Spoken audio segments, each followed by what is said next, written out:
കൈവിട്ട കളിയായി Russia Ukraine യുദ്ധം മാറിക്കഴിഞ്ഞു. സംഘർഷം ഇരു രാജ്യങ്ങൾക്കും ബാധ്യതയായി മാറുമ്പോഴും ഇരുചേരിയും പിന്മാറാൻ തയ്യാറല്ല. ദിവസങ്ങൾ മാത്രം നീണ്ടു നിൽക്കുമെന്ന് കരുതിയ സംഘർഷം വർഷങ്ങൾ നീളുന്ന കാഴ്ചയാണ് ലോകം കണ്ടത്. റഷ്യയോടൊന്നും അടുപ്പം പുലർത്തുന്ന ഇന്ത്യ തികച്ചും പക്വമായ നിലപാടാണ് സ്വീകരിച്ചത്. യുദ്ധത്തിനെതിരായ ഇന്ത്യയുടെ നിലപാട് റഷ്യയെ സ്വാധീനിച്ചെന്ന വെളിപ്പെടുത്തലാണിപ്പോൾ പുറത്തു വരുന്നത്. 2022 റഷ്യ യുക്രൈനെ ആക്രമിച്ചത്. ആക്രമണം ആരംഭിച്ചതിന് പിന്നാലെ തന്നെ റഷ്യ ആണവായുധം പ്രയോഗിക്കുമെന്ന് ഭയന്നിരുന്നതായി US ഉദ്യോഗസ്ഥൻ വെളിപ്പെടുത്തുന്നു. എന്നാൽ പ്രധാനമന്ത്രി നരേന്ദ്രമോദിയുടെയും മറ്റു രാജ്യങ്ങളിലെ പ്രമുഖരുടെയും ഇടപെടലാണ് ആണവായുധം പ്രയോഗിക്കുന്നതിൽ നിന്ന് റഷ്യയെ പിന്തിരിപ്പിച്ചതെന്നാണ് ഉദ്യോഗസ്ഥന്റെ വെളിപ്പെടുത്തൽ.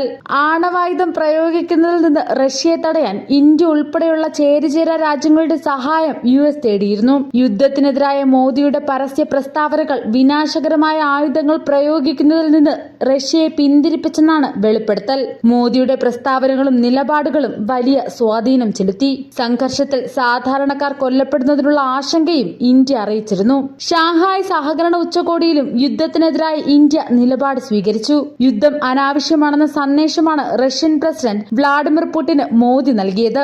G20 ഉച്ചകോടി വേദിയിലും ഇന്ത്യ യുദ്ധത്തെ എതിർത്ത് പരസ്യ പ്രസ്താവന നടത്തി. ഇന്ത്യക്കൊപ്പം ചൈന ഉൾപ്പെടെയുള്ള റഷ്യയുടെ സുഹൃത്ത് രാജ്യങ്ങളും യുദ്ധവിരുദ്ധ നിലപാടുകൾ സ്വീകരിച്ചതും യുദ്ധത്തിന്റെ വ്യാപ്തി കുറച്ചെന്നാണ് US ഉദ്യോഗസ്ഥർ വ്യക്തമാക്കിയത്. യുക്രൈൻ യുദ്ധം സൈനിക സാമ്പത്തിക മേഖലകളിൽ റഷ്യയ്ക്ക് വലിയ നഷ്ടമാണ് നൽകിയതെന്നാണ് വിദഗ്ധരുടെ വിലയിരുത്തൽ.